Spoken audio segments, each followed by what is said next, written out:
Hello friends, good morning. இது Monday morning. இன்றைக்கி 2 நாள் வீடியோ தான் ஷூட் பண்ணியிருந்தேன். சண்டேவும் மண்டேவோட வீடியோஸும் தான். சண்டே நம்ம வீட்டில் என்ன லஞ்ச் மெனுன்னு பார்க்கலாம். ஒயிட் ரைஸு, காளான் மீன் தான் வாங்கிட்டு வந்திருந்தாங்க. அது குழம்பு வச்சுட்டு கொஞ்சம் மீன் எடுத்து வறுத்து வச்சேன். அப்புறம் மட்டன் கிரேவி, முட்டை. இது வந்து சுவரொட்டி எல்லாம் சாப்பிட்டோம். 2 பீஸ் மட்டும்தான் மிச்சம் இருக்குது. அடுத்து மணக்க ரசம். இதுதான் நம்ம சண்டேவோட லஞ்ச் மெனு.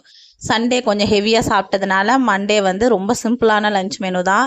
சனிக்கிழமையும் முறுக்கு சுடணும்னு மாவு வந்து ஊற வச்சு காய வச்சேன். ஆனால் சனிக்கிழமையும் அரைக்கல, ஞாயிற்றுக்கிழமையும் அரைக்கல.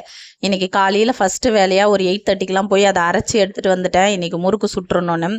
இன்றைக்கி வந்து லஞ்ச் மெனு வந்து ரொம்ப சிம்பிளாக தான் பண்ணி வச்சுருந்தேன். என் ஹஸ்பண்டுக்கும் என் பொண்ணுக்கும் நேற்று வச்ச மீன் குழம்பு, ரசம், ஒயிட் ரைஸ் கொடுத்துட்டேன். எனக்கு என் அம்மா என் பையனுக்கு வந்து லெமன் சாதம் தான் கலரி இருந்தேன்.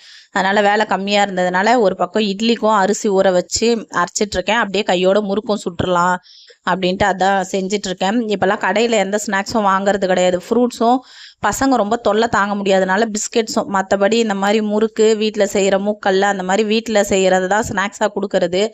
கடை பொருள் எதுவுமே கொடுக்கறதே கிடையாது. அதனால் பசங்க வந்தால் தொல்லை பண்ணுவாங்கன்னு முறுக்கும் சுட்டு வச்சாச்சு.